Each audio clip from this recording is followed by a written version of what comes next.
Buonasera e benvenuti al TG Sicilia, i titoli di questa edizione. Truffa e falso, nuove accuse per il presidente dell'ARS Galvagno. Nel nuovo avviso di conclusione indagini sono contestati anche i reati di concussione e peculato notificati a luglio. Trapani piange il piccolo Alessandro, il bimbo di 10 anni volato giù dal balcone della sua abitazione in via Pantelleria. Oggi funerali in cattedrale. In tanti hanno voluto essere vicini ai genitori. Orrore a Monreale, arrestata una coppia per aver costretto 2 ragazzini a partecipare ai loro atti sessuali. La vicenda è emersa grazie al coraggio della piccola che ha chiamato il telefono azzurro. Periferie, criminalità giovanile e droghe. A Messina è arrivata la commissione parlamentare d'inchiesta sulle condizioni di sicurezza e sullo stato di degrado della città e dei suoi sobborghi. Non bastano le zone rosse, a Palermo ancora violenza in centro storico, un 35enne accoltellato al culmine di una lite e fioccano le accuse contro un provvedimento che non risolve il problema sicurezza, malgrado gli oltre 600 identificati in 3 giorni. 7 escursionisti, uno di questi ferito gravemente, che si erano avventurati nella zona impervia dell'Etna, salvati. Se la caverà in 20 giorni il vigile del fuoco scivolato durante il soccorso. Catania, anarchia e sosta selvaggia ostacolano l'accesso al pronto soccorso del Garibaldi. I vertici dell'ospedale in via Filzi servono più controlli, c'è in ballo la sicurezza dei pazienti. E poi il calcio, in Serie C il Catania vola, numeri e prestazioni da big per la squadra di Toscano che vince anche con il Benevento e consolida il secondo posto.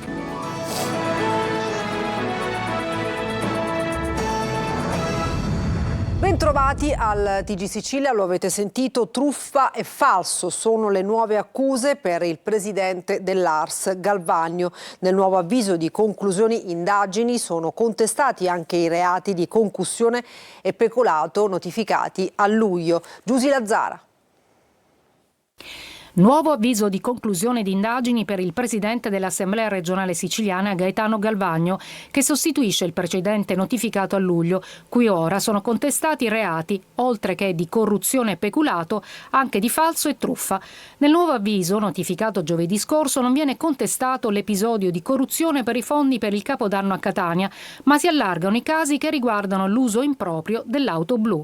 A Galvagno vengono contestati dunque i reati di truffa e falso insieme all'autista Roberto Marino. Nel capo di imputazione della Procura di Palermo, Gaetano Galvagno si sarebbe appropriato in maniera continuativa dell'autovettura di servizio per fini privati e personali non autorizzati, sviando le proprie funzioni. Marino e Galvagno sono accusati anche, questo è l'ampliamento, di avere attestato falsamente giorni e orari di inizio e fine delle missioni che non corrispondevano a quelle reali e l'effettuazione di spese non sostenute, inducendo l'amministrazione a erogare a favore di Marino indebiti, rimborsi e somme.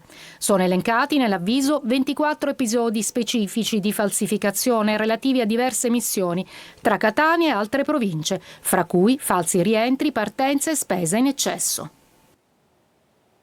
Trapani questo pomeriggio ha dato l'ultimo saluto al piccolo Alessandro, il bimbo morto dopo essere caduto dal balcone. In tanti hanno voluto essere vicino ai genitori del piccolo. Laura Spanò. Arrivederci in paradiso Alessandro, così il vescovo di Trapani Pietro Maria Faragnelli ha salutato alla fine dell'omelia il piccolo Alessandro, il bambino di 10 anni morto sabato a seguito delle gravissime lesioni riportate nella caduta dal balcone della sua abitazione avvenuta venerdì 24 ottobre. Il piccolo è stato affidato nelle braccia di Maria che tutti consola. Nella cattedrale di San Lorenzo a Trapani un silenzio carico di dolore e commozione ha accompagnato la funzione funebre. Tantissime le persone strette attorno alla mamma Maria Luisa e a papà Massimo, il loro un dolore composto. Presenti tutte le associazioni che hanno seguito in qualche modo il piccolo nel suo percorso terapeutico. Alessandro soffriva di una grave forma di autismo. C'era anche la scuola Eugenio Pertini che Alessandro frequentava. Presente il sindaco di Trapani Giacomo Tranchida, quello di Erice Daniela Toscano, alcuni rappresentanti delle 2 giunte, tanti accompagnanti del bimbo. Alla fine applausi e tanti palloncini bianchi lasciati liberi.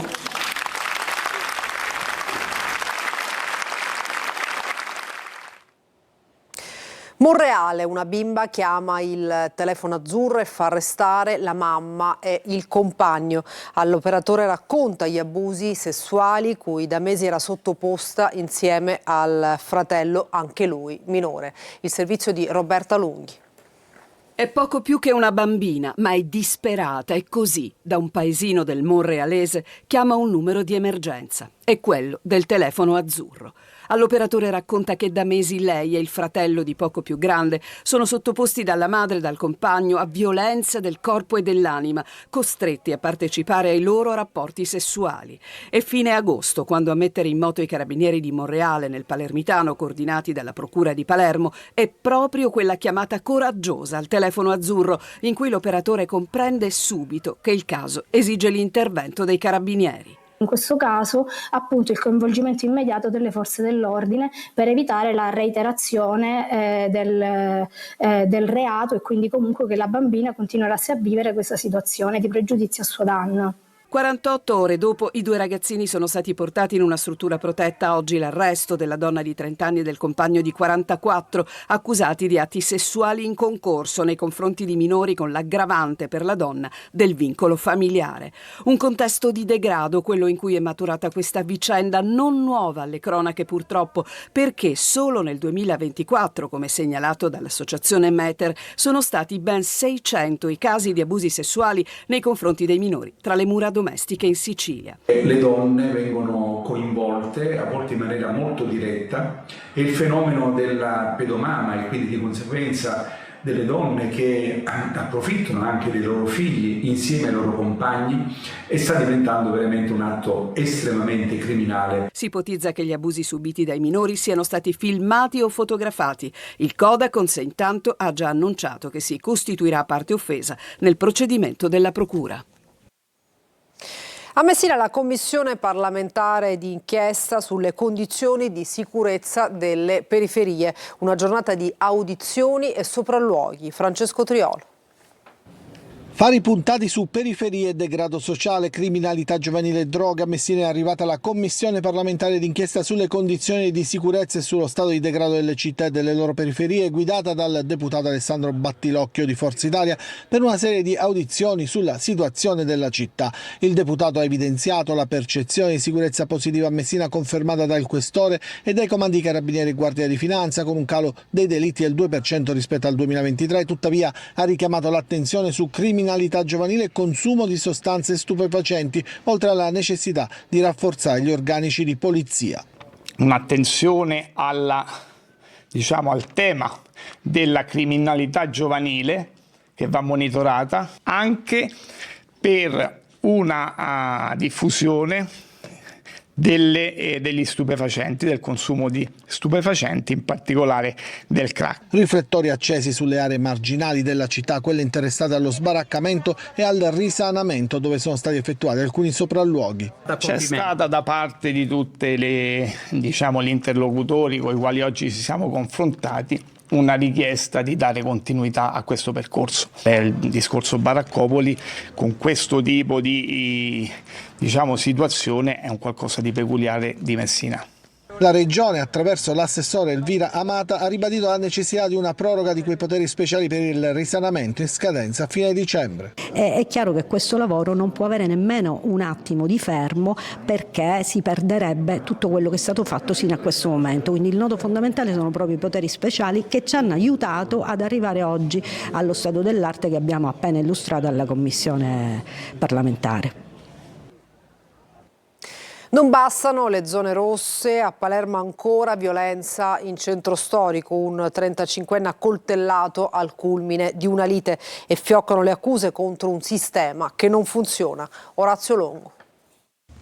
Un fendente dietro al collo e l'altro al braccio. L'accoltellamento è avvenuto in piena zona rossa, la zona della Movida palermitana, in via Chiavettieri, una di quelle strade sottoposte a sorveglianza così come previsto dal prefetto di Palermo per evitare nuovi episodi di violenza come quelli che hanno portato alla morte il giovane Paolo Taormina. Ma la violenza c'è stata lo stesso. L'uomo, un 35enne, è stato fortunatamente solo ferito ed è stato trasportato, non in gravi condizioni, all'ospedale Villa Sofia. A impugnare il coltello sarebbe stato un 30enne con precedenti penali istituzionali che sarebbe stato identificato. Ma il nuovo episodio di violenza scatena inevitabili reazioni da parte di cittadini esasperati e anche politiche, come il Movimento 5 Stelle che accusa il problema non può essere affrontato con annunci e ordinanze temporanee. L'ex magistrato Scarpinato, oggi senatore, assieme ad altri colleghi parlamentari sottolinea come servano presidi permanenti e non pattuglie a rotazione per fare scena. Gli organici delle forze di polizia restano insufficienti, si legge in una nota che illustra un'interrogazione al Senato e un'interpellanza urgente alla Camera. Le nuove assunzioni non bastano neppure a coprire i pensionamenti. Mandare 24 agenti in più in una città come Palermo è come voler svuotare il mare con un cucchiaino. Insomma, secondo i pentastellati mancherebbe una strategia nazionale sulla sicurezza urbana, una questione politica prima ancora che di sicurezza. Intanto in una nota la Questura di Palermo fa sapere che sono stati intensificati i servizi straordinari di controllo del territorio e negli ultimi 3 giorni sono state identificate 660 persone, di cui 85 con precedenti di polizia.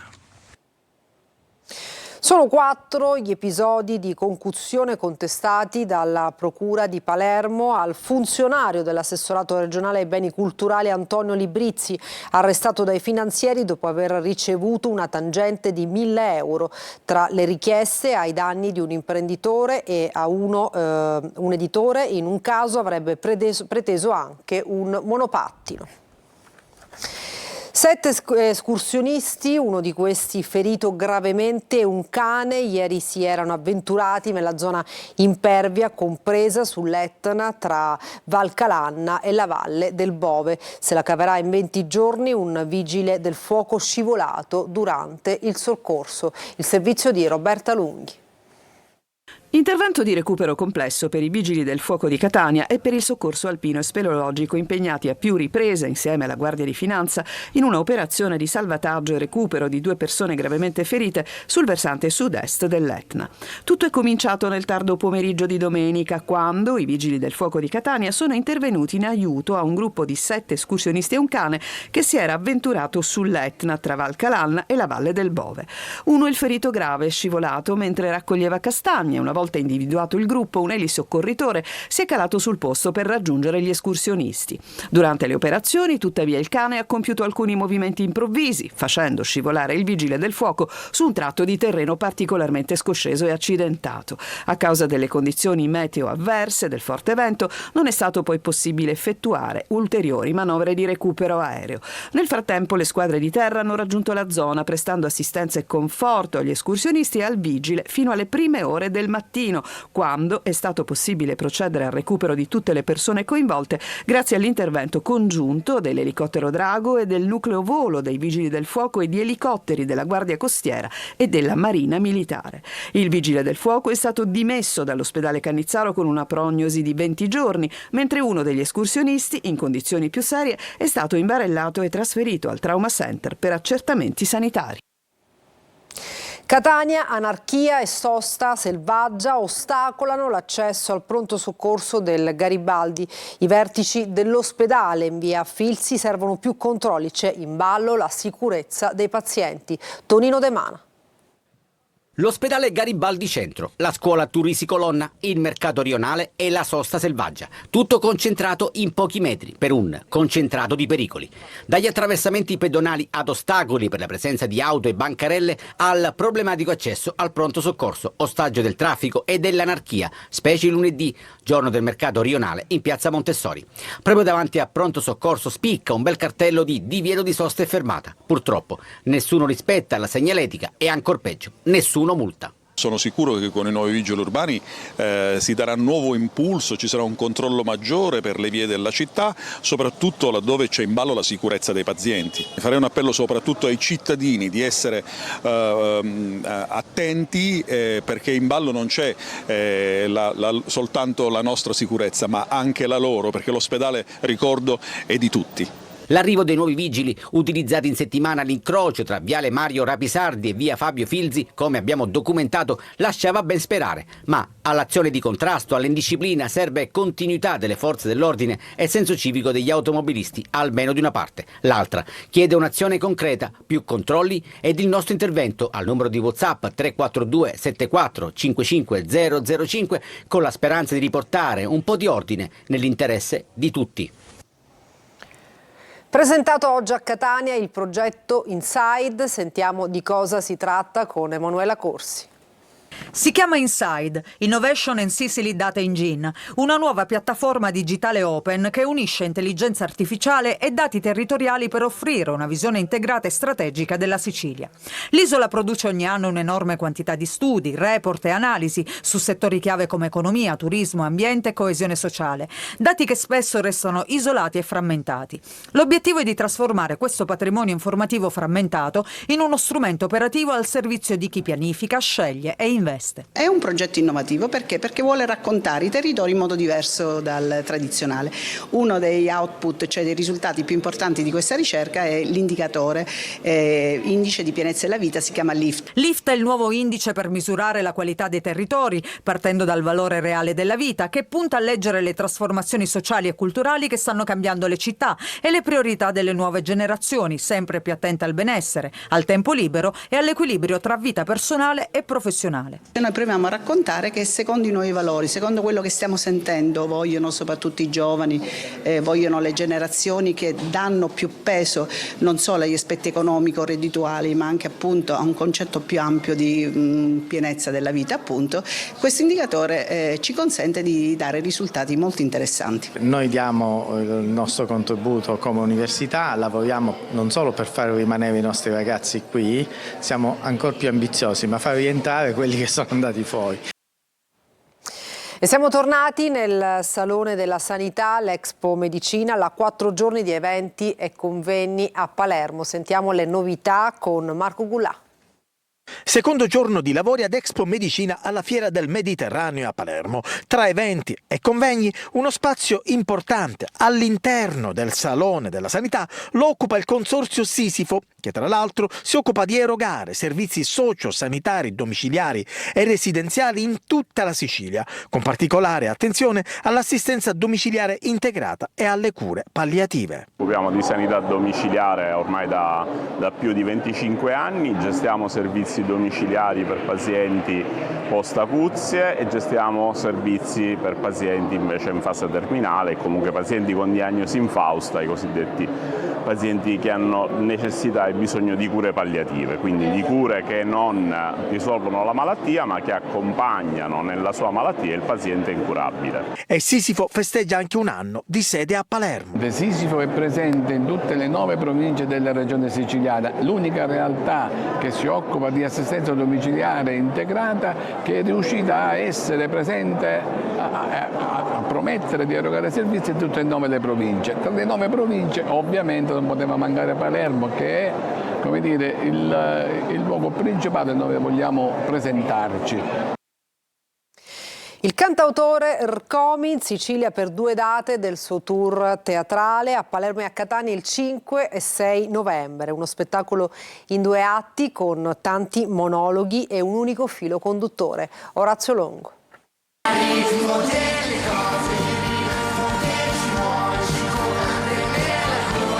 In scena la parabola di un artista arrivato al successo da ragazzino grazie al rap, ma che, come ha spiegato lui stesso, al rap non ha voluto fermarsi. 2 date in Sicilia per Mirko nei teatri, il tour di Rcomi che toccherà Palermo, Teatro Golden il 5 novembre e Catania, Teatro Metropolitan il giorno dopo, accompagnato da una band di 7 elementi, uno spettacolo in 2 atti, ricco di monologhi e con un filo conduttore. Ci saranno i fiati, ci saranno delle presenze extra musica, perché adoro far comunicare dei contesti che spesso non comunicano, non c'è nulla di meglio in un caso come quello dei teatri, ci sarà tanto me e tanta voglia di racchiudere i miei 10 anni nel migliore dei modi. Il teatro come dimensione intima, spiega Rcomi. Io all'interno di questi teatri porterò tutti i miei album e la trovo una dimensione più intima, più personale, in qualche modo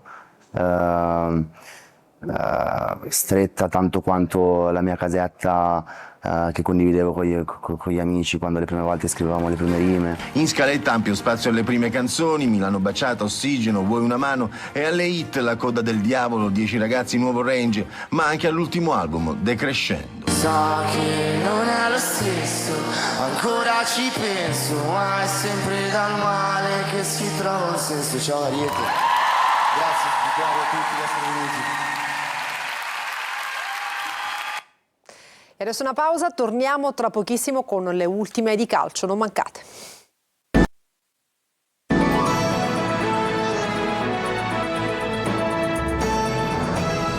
Bentornati al TG Sicilia, adesso il calcio, vigilia di campionato per il Palermo che domani al Barbera sfiderà il Monza nel turno infrasettimanale. Rosanero già in crisi, domani un nuovo esame di maturità. Marco Gullà. I primi campanelli d'allarme. La sconfitta di Catanzaro apre preoccupazioni e riflessioni in casa Palermo. La macchina si è fermata, anche bruscamente. Qualcosa non va. Ma oggi è già vigilia di campionato. Domani al Barbera, nel turno infrasettimanale, il Palermo affronterà il Monza, secondo in classifica. C'è già l'occasione di riscatto per i rosanero, che però dovranno fare inversione ad U rispetto alla prestazione del Ceravolo. È importantissimo. Sappiamo che abbiamo fatto un bel percorso fino adesso. Dobbiamo continuare a lavorare e come ho detto prima bisogna dare di più. Dare di più, principalmente in attacco. Il Palermo ha segnato poco, poi Iampalo spesso è isolato e mal servito dai compagni. Inzaghi ne è consapevole e domani, contro il Monza, dovrebbe nuovamente cambiare 11 iniziale, inserendo Brunori e avanzarlo rispetto al raggio d'azione delle ultime gare. Il Catania vince e convince ancora, batte il Benevento e si piazza al secondo posto in classifica. Protagonista ancora Cicerelli che decide il match su calcio di rigore ufficiale. Intanto il rinnovo fino a giugno del 2027 del centrocampista Alessandro Raimo. Marco Carli. Un altro passo avanti aveva chiesto Toscano prima della partita con il Benevento. È stato così. Ora bisogna non fermarsi perché in realtà di passi in avanti il Catania contro i Sanniti ne ha fatti parecchi. Vincere innanzitutto, secondo posto in classifica, -1 dalla Salernitana già battuta. Nono clean sheet in stagione, ancora porta inviolata al Massimino. I numeri come sempre li fanno i tifosi, quasi 20.000 allo stadio e un fortino che è tornato tale anche per merito loro. Insomma una domenica perfetta, alla fine di una settimana perfetta. E ci aspetta già la partita venerdì con la Casertana. Ripeto, se tu vuoi essere una squadra che vuole competere per il vertice devi dare la stessa importanza ad ogni partita. Ci godiamo questa vittoria, non abbiamo neanche il tempo di goderci, devi prepararla con la Casertana che è in un buon momento. Squadra al lavoro in vista della partita di Caserta di venerdì che Telecolor trasmetterà in diretta in chiaro, ma intanto è stata la settimana perfetta anche di Cicerelli. Il suo rigore sblocca e decide la partita 7 giorni dopo la super punizione con la Salernitana. La cornice di pubblico, insomma, dopo a distanza di una settimana la Salernitana era praticamente come se non ce ne fossimo mai andati dallo stadio, quindi veramente bello. E poi sì, sono contento a parte del gol perché alla fine penso che il merito sia di tutti e la cosa che mi fa più felice è che veramente siamo tutti in un'unica direzione e si vede. Una pausa brevissima, tra poco con altri aggiornamenti.